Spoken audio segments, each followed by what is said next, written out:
Lu sadar nggak, kenapa kayaknya semua orang sekarang ngomongin mental health di timeline, di podcast, dan by the way itu bukan gue yang ngomong, itu WHO.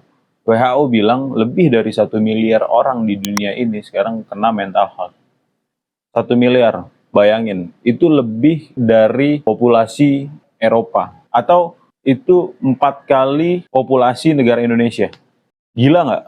Dan angka itu naik terus. Bahkan pertumbuhannya itu lebih cepat daripada pertumbuhan manusia. Yang kena itu lebih banyak orang-orang di usia 20 sampai 29 tahun.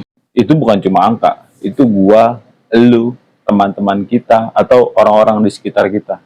Di Indonesia sendiri, ada lebih dari 54 juta orang terkena gangguan mental emosional. Itu menurut Kementerian Kesehatan. Dan yang lebih mengkhawatirkan ya, itu lebih dari 10% remaja di Indonesia itu pernah berpikir bunuh diri. Atau jangan-jangan elu. Pertanyaannya, ini masalah dunia. Jadi kenapa kita selalu merasa sendirian? Ini episode pertama serial baru gue, yaitu Paper Crown. Di season ini gue akan banyak ngomongin tentang mental health. Dan gue akan ngajak lo mikir bareng kenapa kesehatan mental itu menjadi urusan kita semua. Dan apa yang bisa kita lakuin supaya kesehatan mental ini nggak cuma jadi slogan doang. Masalahnya, kita baru ngeh soal kesehatan mental itu kalau udah bener-bener jatuh. Orang itu udah bener-bener kenapa-napa. Kayak orang yang males ganti oli motor gitu, berhenti ketika sehernya udah mampet. Padahal mental health itu ya kayak pelumas buat kita, yang membuat kita bergerak. Kita harus sering refresh. Dan di Indonesia itu yang lebih bahaya itu adalah stigma atau anggapan masyarakat. Bukan cuma stigma publik yang anggap kita itu lemah, tapi juga stigma internal gitu. Stigma dari orang-orang terdekat kita sendiri yang ngomong kalau ke psikolog itu lemah. Bahkan stigma dari dalam diri kita sendiri terhadap diri kita sendiri itu yang bilang kalau kita ke psikolog itu lemah. Banyak masyarakat yang anggap kalau kita curhat itu drama. Padahal kalau lu bayangin, misalkan lu sakit kepala aja, lu langsung minum obat gitu, ada bodrek. Tapi kalau masalah mental, kita selalu pura-pura kuat. Dan stigma itu nyata di Indonesia. Ada orang-orang yang malah kehilangan kerja karena didiagnosa skizofrenia. Ada ibu yang dipasung atau dan dijauhi oleh keluarganya pasca melahirkan karena mengalami gangguan kesehatan mental emosional, bukannya malah ditemenin, malah dijauhin. Karena di Indonesia itu masih ada budaya jaga muka yang bikin hal itu seakan-akan menjadi aib keluarga. Dan bahkan di Indonesia juga ada kasus yang ekstrim, kayak di Pasung. Pasung itu di mana seorang yang mengalami kesehatan mental itu malah dibatasi geraknya, dijauhi, karena stigma dan minimnya pemahaman. Padahal mereka butuh ditemani gitu, bukan malah justru dikucilkan. Bayangin gini, bayangin lu bawa gelas terus ditetesin air setiap hari. Nah, tetesan-tetesan itu masalah kerjaan, masalah kuliah, drama keluarga, komentar orang di internet, dan banyak lah gitu. Awalnya mungkin lu aman-aman aja gitu, tapi lama-lama gelas itu penuh.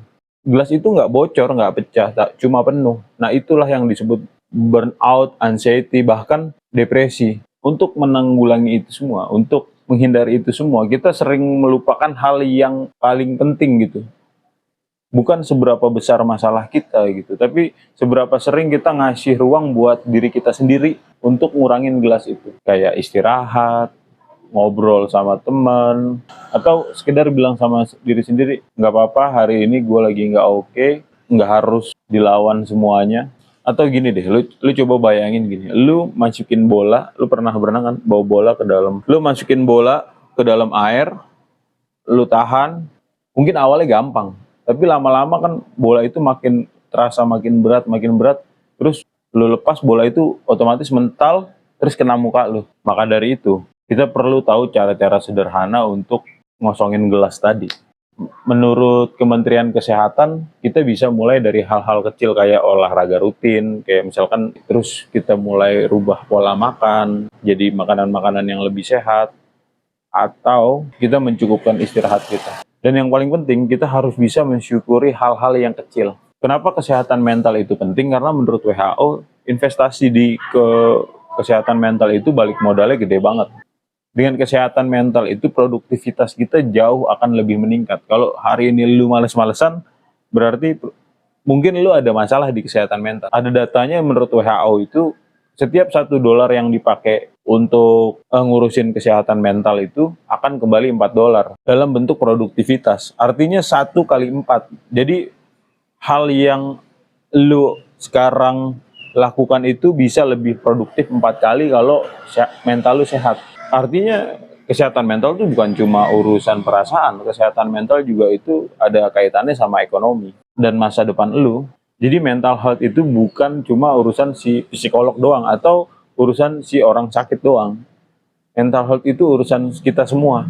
Tapi untuk orang Indonesia tuh agak beruntung karena ada beberapa program yang menurut data ada beberapa langkah-langkah dari pemerintah. Misalnya kayak program Telemanas dari pemerintah itu 24 jam per 7. Terus juga ada komunitas kayak KPSI, Komunitas Peduli Skizofrenia Indonesia, atau rehabilitasi Yakum itu yang bantu orang untuk keluar dari stigma. Dan jadi kalau hari ini lu ngerasa nggak baik-baik aja, mulai dari hal sederhana, yaitu jujur sama diri lu bahwa hari ini gue lagi nggak oke. Dan itu adalah tindakan yang paling berani. Dan itu cukup. Di season ini, di episode-episode berikutnya, kita akan lebih banyak ngobrolin tentang mental health. Dari hal kecil-kecil sehari-hari sampai stigma-stigma yang ada di masyarakat. Kita ngomongin hal-hal yang sepele, tapi justru sangat ngaruh sama mental kita. Sampai ketemu di episode 2. Ini Paper Clone, dan gue Abim. Ciao.